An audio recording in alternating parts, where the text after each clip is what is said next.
Welcome to Inspiration Rising. My name is David Trotter, and I'm a transformation coach dedicated to inspiring women and the men who support them to rise up in life, love, and leadership. Well, are you a working mom? I'm just kidding. We know that all moms are the hardest working people on the planet. Let me ask you a different question. Do you have a nagging feeling that you need to choose between a career and your family? Well, today I want to introduce you to Colleen Hauk, who is deeply passionate about the and life, having both a connected family and a successful career. She spent 15 years in corporate, specializing in training and leading sales teams. Colleen is now a speaker, trainer, and co-author of 2 books, including Women Who Ignite and Why Didn't Anybody Tell Me This bleep before? Fill in the blank. She trains and coaches elite performers on her techniques to have it all without losing it all. Well, before we jump into this interview, I want to announce the release of my new book entitled Empowered to Rise: The Secret to Embracing Your True Identity, Uncovering Your Superpowers, and Bringing Your Inspiration to the World. If you or your friend have been feeling a little stuck, overwhelmed, or just downright tired of life, pick up a copy of this short read on Amazon. In her 5-star Amazon review, Jessica Bishop writes, the author uses his own story and his own life to show that you can overcome obstacles. It's real talk in a language that every reader can understand. Actually inspirational, and left me wanting more from this author and his way of addressing the reader. Amazing book, and I will definitely read this one over and over. Highly recommend to anyone feeling stuck, feeling overwhelmed, or just because you want more.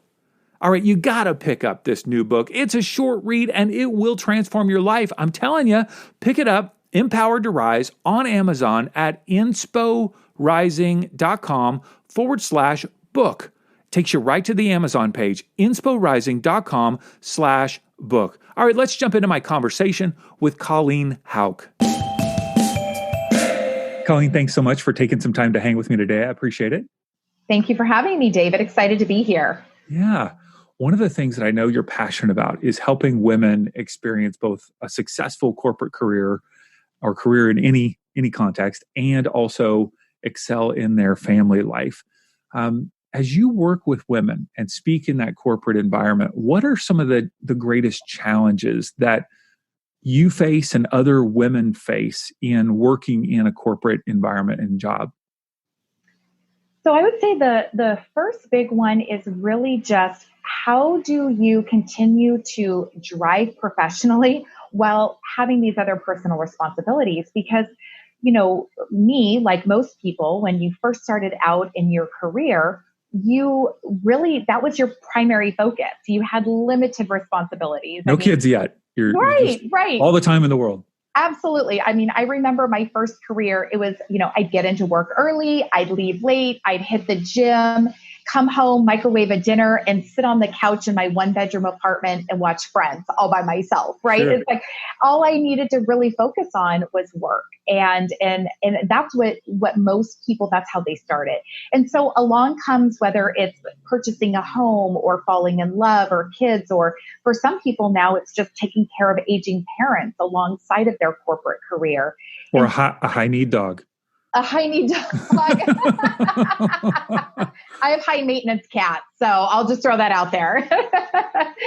So, it's like, you went to college to learn how to do your career, but it's like, did you go take some kind of course on how do you deal with all of this stuff, right? Yeah. That comes with life. So it's really just, hey, this is how I've been functioning for my first, 10, 15 years in adulthood.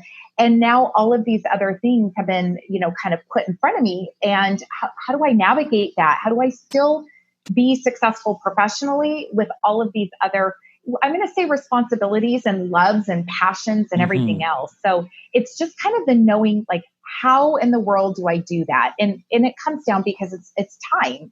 Time is, we only have a finite number of minutes or hours in the day. So it's not like we can create new time to accommodate that. So that's one of the big ones.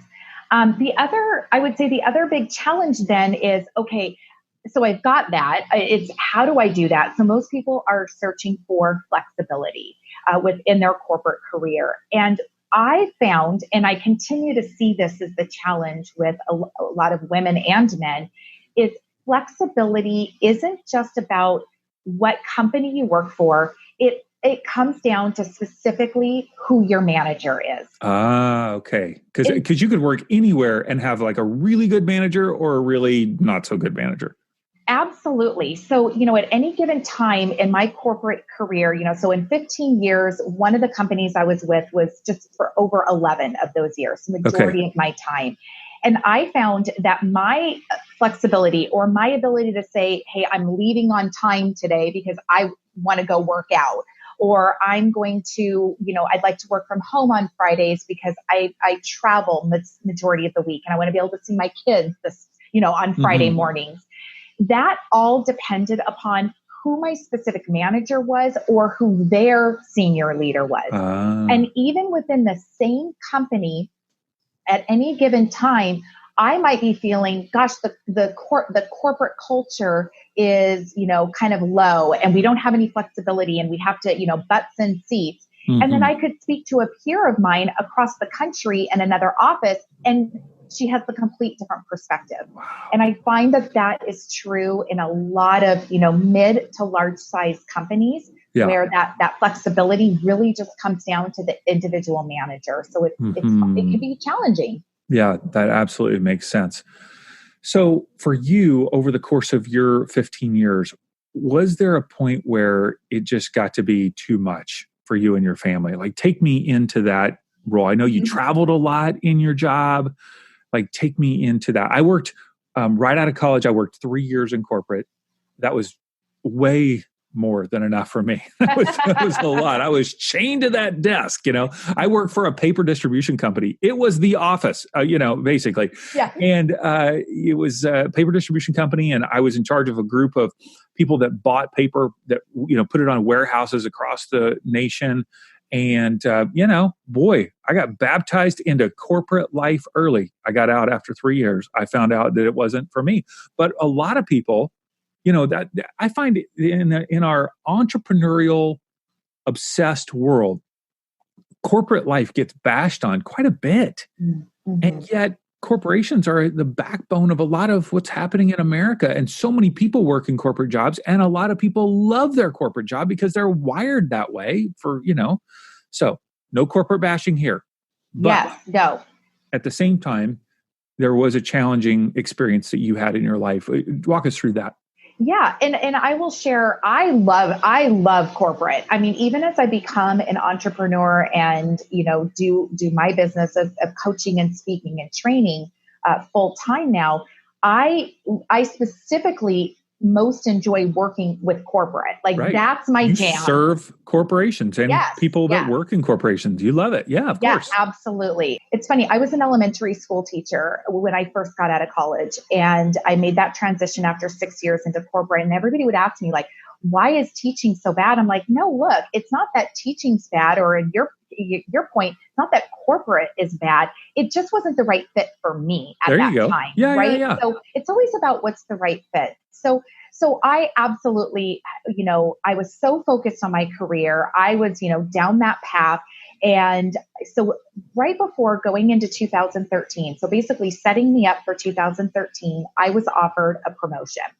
And it was the promotion I really wanted. So I was flying high, and I was so high that when my boss was sitting there offering me this position, I wasn't listening to anything he said other than I got this promotion. Yeah. And so I overlooked the fact that this promotion also came with somebody else's nearly full book of business. I was in sales. So I was going to keep 90% of my current role, take over 90% of somebody else's current role, and become a people manager, not just an individual contributor. And I was oblivious. I didn't pay attention. And I said yes to this. So I went into 2013, essentially running almost two people's nearly full-time book of business. And I refused to fail. I won't fail my manager, my peers, my clients. So in order to be able to do that job, I just stopped sleeping. I was literally sleeping man. about 4 hours every night. No way. Oh, yes. And I don't know if you've ever done that, but it essentially turns you into being drunk. Like you're physically intoxicated. Every night you're only getting 4 hours. Yes. I would be excited if I got 5. You're staying up super late doing paperwork and Excel spreadsheets and PowerPoints and phone calls and flying places and all of that stuff. And then doing whatever, obviously. Taking a nap and then taking a nap, as I called it, in the middle of the night. And then I would be back up again doing the same thing. And it was a combination of, it was the job, plus I was still wanting to be wife and mom and take care of everything else. But nobody in my corporate job had a clue that I was only sleeping a few hours. I mean, I hit it. I showed up and gave 100% of my energy to my job. That's a lot of under eye makeup. A lot, and a lot of coffee. I knew what time my local Starbucks opened. I was there with the delivery trucks before. Yeah. So, but the problem was I was giving everything to my job, which meant me and my family were literally getting my leftovers. Yeah. And I did that for 13 months.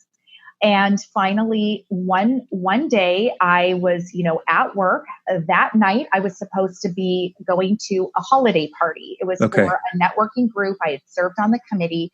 And I was so looking forward to this party because it was literally like the first time I was going to do something for myself, social, go speak, go hang out with a bunch of women, have a glass of wine, just not work, Sure. Actually have some fun, which I had coined fun being the working mom's F word because I wasn't having any of it.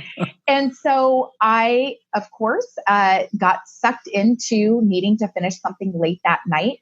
And I essentially missed the holiday party. And that sounds so trivial in isolation, but within context of what had been going on, it just happened to be the thing that broke it all. And I found myself that night just sitting all alone, in the darkness of the office and crying and saying, like, this is it. I have to quit. But I was the primary breadwinner of my family. I was the one who was financially supporting. So, as much as I thought I need to quit, I knew how am I going to do that?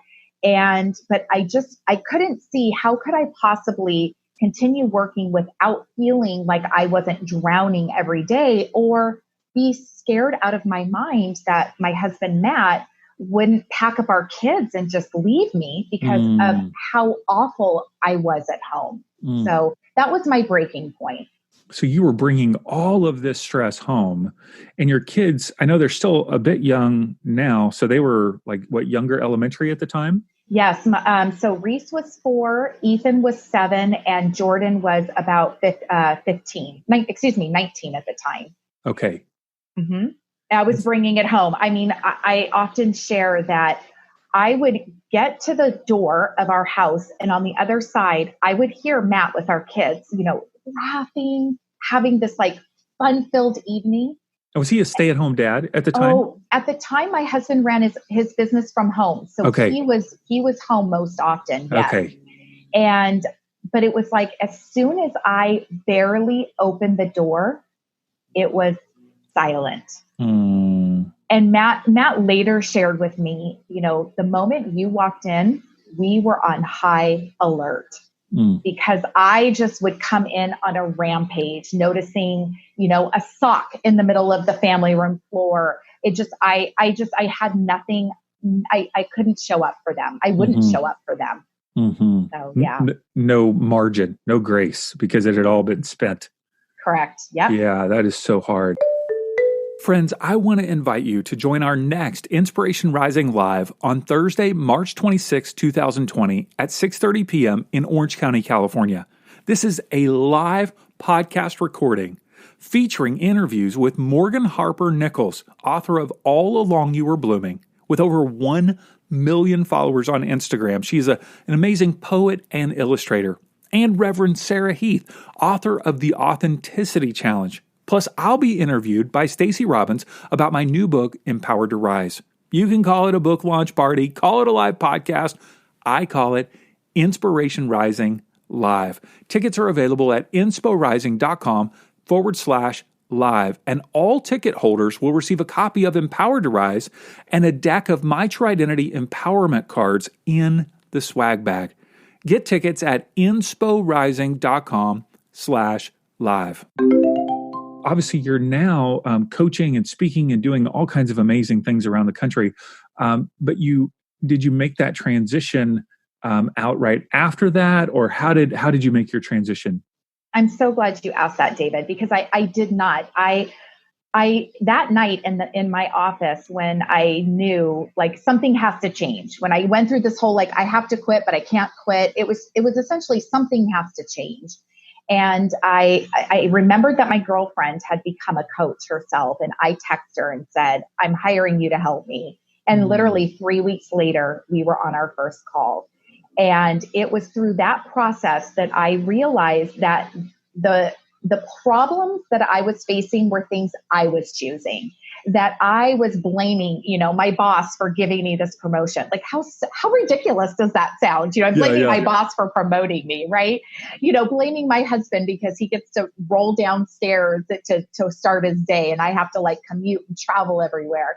So I recognized it really was about me. And so I went through a process to refigure out what my priorities and make these changes and shifts so that I could learn to live what I now call is living the and life. So where you can continue to have a professional career and a fulfilling, extraordinary personal life. But I ended up staying at that corporate job for 4 more years. So, it was not this is all corporate's fault. I hated corporate. That was not my intention. I just needed to figure out me, like, how do I make this work? Yeah. And how did you make it work? Did you continue to sleep only 4 hours a night, or did you make shifts and changes? Yeah. So the very first thing that I started to do, which was completely out of my comfort zone, was meditate. That was my coach's advice. And, I was corporate. I was like black and white. What do you mean? When she said meditate, I'm picturing, a bunch of long-haired hippies sitting cross-legged in a grassy field. Like there's no way I'm going to meditate. But I did. And what I ended up doing was I would meditate each morning for about 5 minutes. And I would just ask myself the question, what makes me happy? And I know we've kind of gotten, we kind of throw this word happiness around a little, more frivolous than we should. But at the time, really what I was trying to do was just uncover like what got me excited, what was going to bring me pure joy. Mm-hmm. And I literally asked myself that one question every morning for about 3 weeks. And it allowed me to uncut the surface stuff came up, right? My husband, my kids, all of the things we would naturally think about. But what really happened for me was I started to recognize, when do I feel most alive? When am I most excited at my job? When am I most excited at home? And it was all centered around when I'm able to help coach or train somebody. When I see that they have a problem, I work through a process with them, and then I see the light go off that they have the answer. Sure. And so what I did was I just figured out, how can I do more of that within my current job? Because my job hadn't changed. I was still in my same role. It was just, how do I slowly start to integrate the thing that gets me excited to just at least feel better in the meantime? Sure. And then I slowly started to that became apparent to my management, which got me into a better role. Where I was able to not work as much. The other thing I asked to work from home on Fridays. Something I should have done from the get-go had I been listening, to what this job description was. But I started asking for things that would help either, give me more time at home, give me a couple extra hours of sleep during the week. I started to be more cognizant about the things that I could do to make a change. So as you talked to and worked with this coach, one of the things I'm hearing you say is you got clear on the things that made you feel alive. And then it sounds like you began to integrate those into your work without even asking if you could. Like you just kind of found ways to be able to do that. Is that right? Absolutely. It's funny in when I'm training with companies, I oftentimes will hear from employees, well, I want this to change, but, we have to wait for the top down. And I get it. In certain aspects, there are certain big policy changes that would need to happen from the top down. But I'm a believer of start from where you are, that you absolutely have control and choice over the things that are in your, kind of surroundings. And so while I wasn't like going completely off the rails and saying like, oh, I'm now going to go work in our training department and just, like I wasn't going crazy. It was just any opportunity I had to raise my hand and say, oh, there's, this task force that would align with what I love, or, build out a little bit more of my time to coach at the time, my one direct report. Could I do a little bit more coaching with that person through the week versus locked in my office working on a PowerPoint presentation? So it wasn't off the charts that I was just creating a new job description. It was just finding little ways to integrate. And I absolutely believe that because I did that two things happened. One, my energy and my pure excitement and enthusiasm for my job and my company started to really shift. And secondly, those little things I was doing was making an impact on other people, and my management saw that. And I believe those are the things that led to me getting my next promotion that much quicker than it would have happened, if I hadn't done those things. Mm-hmm.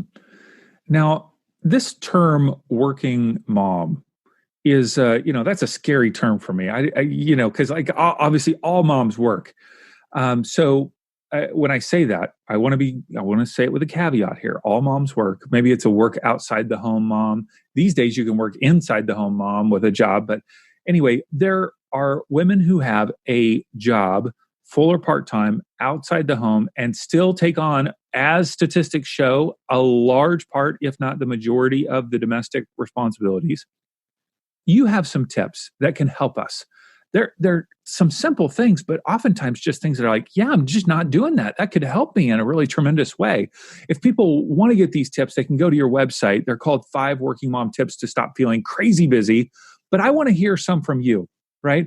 Break some of these down for us. One of the things you talk about is nightly planning. Mm-hmm. So if I'm a woman who's got a job, I'm excelling in my career, I'm working hard, but I also, perhaps I've got kids, I've got all these activities, maybe I've got a partner. What does nightly planning look like? Yes. So for me, I start the week prior. I mean, essentially, I'm kind of starting the month prior. Every month, I'm kind of looking ahead. What are some of the big activities, the big things that are going on, whether that's professional or personal related? And I start kind of building out a master list of things so I'm just a planner ahead, right? So some of the master things, especially if you're going on a big trip or you have a big event where you need, 2-3 weeks worth. So from there, then I'm kind of breaking it out for the week. So on Sundays, I sit down and I look ahead at the week and think, okay, where can I start to fit in some of these things that I need to do? And then absolutely every single night, I'm looking to the next day. There's this kind of notion of you can have a to-do list, but unless it actually gets plugged into your calendar and time slots, the likelihood of it getting done is going to diminish. Mm-hmm. So I literally take my to-do list and I plug those things as appointments into my calendar. So I am already setting myself up to say, this is the time I'm going to work on this, or I'm going to do this. Do that on paper, or is it in your phone or computer app, or how does it work? Almost everywhere. I'm a little compulsive, David, when it comes to that. So when I was in my corporate job, we worked off of Outlook. Everything was in Outlook. And then I just synced my phone with that to combine both professional and personal calendar. But there's a couple of things that I do. One, it's absolutely in my phone because we all live with our phone. It's our mini computer that's with us, so it's there. That's usually just holding the space for a lot of my bigger appointments or meetings and calls. Mm-hmm. I kind of went back to old school paper, having a calendar. I like to write in pencil. There's just something about putting that pencil to paper, and it's almost like an art where I'm kind of drawing this out for myself. Do you write in cursive? I don't. I write in printing, but that's the elementary school teacher coming out in me. It was writing and printing. So, Yeah, so I do. I look ahead at the next day and I block everything out in 30 minutes. I'm literally putting times in there when I'm, cooking breakfast for the kids, or I'm exercising, or I've got this call, or when I need to drive to this appointment. I'm literally looking at those things. And certainly I like to say I am, structured on paper, but I'm flexible in mind. So I set myself up structured on that paper, but I know stuff is going to happen. That's going to be out of my control, right? An emergency, a client can't make it to, a call. Like there's always things that are going to happen. So I try to stay flexible in my mind. That's why even though I kind of do an outline of a plan on Sundays, it's important for me to do it every night to make those fine-tune adjustments, because things are going to shift, or a project takes longer than you anticipate, right? Yeah. One of the other tools that you have is, you call it the whiteboard.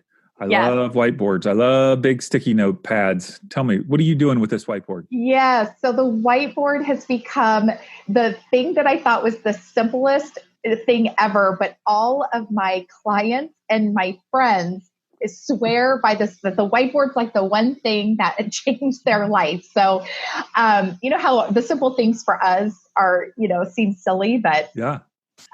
So I actually started with the whiteboard when I became a mom to my stepson, Jordan. So that is, oh goodness, they're 15, 16 years ago. And the whiteboard and it's still literally, we use the whiteboard to this day. It's in our kitchen. It's taking what's on, my phone or my paper calendar and just doing big picture for the week. And it's for the week. I'm very specific about that. I do not like monthly calendar whiteboards. It's for the week. That's where each person in our family has a different color pen, and it's written out what activities are happening for the day. So, if my daughter has, musical theater lessons, or my son has baseball, or my husband has a late work meeting, I'm traveling out of town for speaking, that's all on there. And then the big piece is then in a different color for us, it's kind of a bright orange, is what our dinner is going to be that week or that night. So that's the other thing I do on Sundays when I'm looking ahead at the week. I plan out what our dinners are going to be. And I do that based upon what activities are happening that night, or if I'm out of town. And then that way I do all of my grocery shopping on Sunday, so that we have all of the essentials. And it allows us, number one, to eat more nutritiously, more cost effective, but also then we're not scrambling or stressed. Like, what do I do? I don't have this, or I need to make an extra trip to the grocery store. It's like, it's run smooth in the evening time, which with our age kids, with the activities, and my husband and I, we both work full time outside of, our parent job. So it just allows us a little more peace of mind, and then peace for our family as well.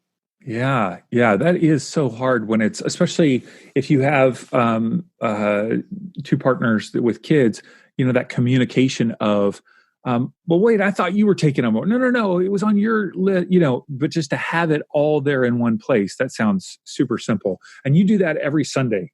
Every Sunday. Like. Yeah. Saturday, sometimes it just depends on my weekend, Saturday or Sunday. Yeah. The weekend. Yeah. And it allows them, the kids too. This is something that I heard from my clients, is that when they started integrating the whiteboard, it then became more of a family communication center. So the kids could even start to participate and see what was going on with mom or dad, or what are we having for dinner? Or in some of my clients' cases, then their kids wanted to start being the ones that were planning what they were going to have for dinner 1 or 2 nights a week, or what family outing they might take that Saturday. So it just kind of became like it's a communication center for families to really just get more involved and feel that kind of organization and planning process. It starts the kids really young on that. We're in a different season of life, with our kids being 16 and 120 at college, and she's at college in the same town where we live. And one of the things that we asked her was, can you just print out your school schedule? Like, when are your classes during the day? And we have that up on the refrigerator. And I know it sounds weird, but it's kind of fun to look over and go, oh, she's in class right now. Yeah. What is she learning right now? Or, oh, okay, she's free. I'll text her and say hello. Or maybe she's got the flexibility to have dinner tonight with us. So even just your college kids' calendar on the refrigerator or schedule can be fun too. I Depending on. love that. I love Yeah. that, David. Yes, absolutely. Yeah. You also talk about time triggers. What are those? So people think I'm crazy. I have about 20 plus alarms on my phone. And it's just because my phone is with me constantly. Now, look, I know that 20 every day? Yeah. Now, I do know there are apps and other things that can blend calendars and alerts and reminders and notes. Absolutely. I'm still a little bit old school. I love the simplicity of just being able to open my calendar and alarms right within the convenience of the apps that are on my phone. So I'm not a good person to recommend these other really cool apps. I do know they exist, but I'm old school with my alarms because here's the deal. We function in a way that we need to maximize our time because there's only those so many, minutes. We can't create new time. And so I want to make sure that when I'm working on a project or I'm on a call, I'm doing anything professionally or even personally with time with my family, that I am 100% focused on that particular thing at hand.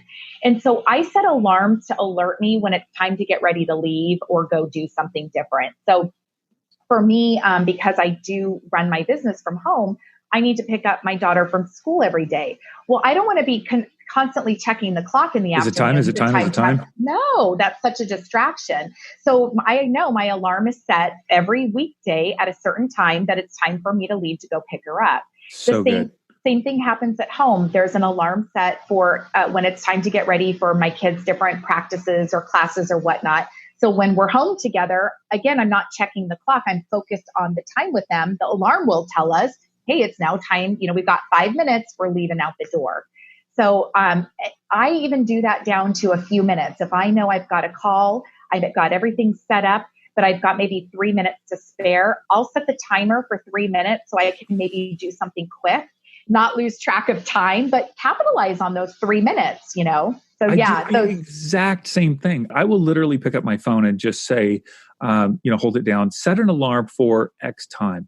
Because I get distracted. I get so focused on another project. And like you said, I don't want to have to be thinking about it. Every time I'm looking over at the clock, it's distracting me and I'm maximizing that time. I do the exact same thing and it creates peace in me. By setting that alarm, it creates peace because I don't have to worry about it then. Absolutely. I never remember what the data is about every time you're distracted by something, how much more time it takes you to get re-engaged. If it's 5 minutes, 15 minutes, I never remember, but I know it's more than I want to actually be spending. I want to be using that time to be engaged in whatever it is. So so anything reoccurring in my life has an alarm set. It's the simplest thing to do. So good. All right. And last one is kids' choice. Oh, this is one of my favorites. Okay. So when I was a new mom, the kids were starting to go into elementary school and start having, school plays or the church play, all of these different things happening. It seems like every single week there's, a class party or their performance, something. And I traveled quite a bit for work. So I was starting to have that, quote unquote, working mom guilt. Or I was making myself crazy trying to cram in all of my work so I could leave early to try to get to some event. And I finally just started asking my children individually, every time one of their activities came up, I would say, would you like me to be there for this? And it's crazy how many things they could care less about. My kids now at their age, they're now 10, 13, and then my stepson Jordan is 25 out of the house. But like my daughter Reese, who's now 10, almost 11, she's like, Mom, by the way, that performance next Friday, please do not come to school. It's the dumbest thing because and it's more like she gets it, right? Like my kids, we're so open in our communication. They understand how to prioritize and how to stay focused and use their time wisely, right? So they get it. Like she knows she'd much rather have me be at something else of hers versus this. So I highly encourage parents who work outside of the home, start asking your kids. Stop driving yourself crazy trying to get to everything when your kid may not even actually care that you're there. That is so true. Yeah. Yeah. That is so true. Wow. So you've given us a lot of practical tips, but you also mentioned that kind of that working mom guilt. We've got a lot of moms that are listening that may be having that, whether they even have a full-time job outside of the house or not. They might be feeling guilt about all kinds of things. How would you encourage them in this moment? Yeah. So first, it's trying to get to the root of where the guilt is coming from. Is it guilt because you feel your kids are thinking you're not there? Look, there's data to prove that kids of working, especially working moms, they tend to earn more at higher salaries as an adult. So kind of reframing like, okay, my kids are seeing me work. That's a positive. I'm setting them up for success, right? So kind of starting to shift that mindset. Or is the guilt because you're comparing yourself, or you think other parents who don't work are comparing you to them? And it's like, okay, well, that's on them. You need to get over it. I'm sorry. That's your own peace of mind, that if other people are having issues, they're comparing, that's on them. That's not on you. So I believe, first of all, again, it's just, where is that guilt coming from? And most of the time it's coming from somewhere external, and really just shifting the focus on, what are the benefits? There's so many benefits to being, a parent who's working outside of the home. And are you communicating that with your children? So if the working mom guilt is because you're worried about not giving every minute to your children, but are you having conversations with them about what's going on in your life and what's going on for you? I mean, when I pick up my daughter from school, Reese, she always asks me after we talk about her day, she's like, so Mom, how was your day? What did you do? So it's, it really changes things. And I'm a believer, this is my own personal belief, that my number one job as a parent, outside of keeping my children safe, is to raise them to become independent adults. That's my personal belief.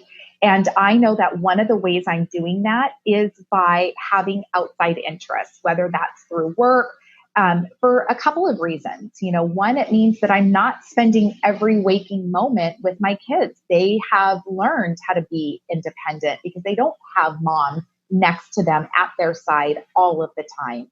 And then they also see that I have personal interests and hobbies and passions. And so it's setting them up to do the same. So, that's what I would offer, David. Wonderful. You serve people in lots of different ways through your business. One, you have weekly videos on Facebook and YouTube. You also speak at corporate events, and you have a coaching or membership program. Can you tell us a little bit about that and who that might be best suited for? Mm-hmm.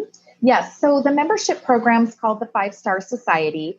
And I started that primarily for women in corporate who may or may not be a mom per se, because everybody has something else outside of their professional world. But it is a monthly program where we get together live on a video call, where I'm giving them a different topic, doing some training. But then the majority of the call really is what we call co-mentoring. So it's an opportunity for everybody to ask questions and give their professional advice and share their experiences. So it's a wonderful community experience. And yes, that's called the 5-Star Society. And then I do offer, yes, you mentioned the weekly videos. And all of this is really easily accessible on my website. But the weekly videos, you can actually sign up to have those delivered straight to your inbox every Thursday. And the videos are 2 to 3 minutes on either, kind of a parenting tip or leadership or, just anything when it comes to professional and personal success. Mm-hmm. All of that is available at your website, ColleenHauk.com, ColleenHauk.com, which we will put in the show notes. Of course, people can swipe up on their phone and click the link.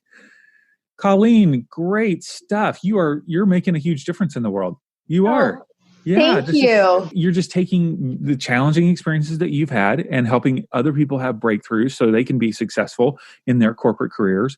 And we need that, right? Because we need My wife is a kindergarten teacher for 17 years, and so she sees the parents who are fragmented in their daily life and stressed and overwhelmed. It shows up in our classrooms, Yes. and so ultimately you're not only helping these women and men in their careers, but you're helping generations. Literally, you're helping generations be more at peace, more integrated, more fully present by the work that you're doing. That is so powerful. So thank you. Thank you, David. I thank you for saying that. I hadn't even necessarily thought that far in advance. It's when I hit that breaking point in my office, I thought I would have to choose one or the other, that, work or personal family. And that has been my enemy. I just never, ever want anyone to think they have to choose one or the other, that they truly can have both. They can live this and life and have financial independence and have personal fulfillment. And so I appreciate you inviting me on and giving me the space to share my story and my tips in hopes of helping people see that, they can live the and life. And thank you for sharing that for generations to come. To learn more about Colleen and her work, check out all the links in our show notes by swiping up on your phone now or going to our website at insporising.com. No matter what your thoughts are on working inside or outside the home as a parent, may you have the courage to own the decision that's right for you and your family. And may you love your child in ways that they feel loved. And may you cultivate ongoing, open communication that will keep you connected to them and loving them and supporting them for a lifetime.